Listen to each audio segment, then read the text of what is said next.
front of me is DOOGEE S98, and today I would like to show you how you can switch on or off app notifications on this device.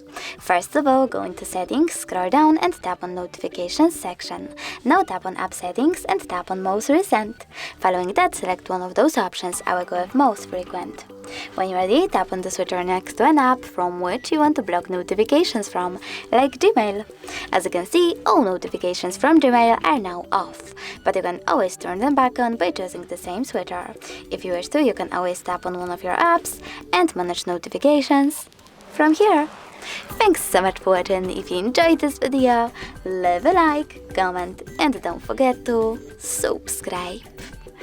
Bye!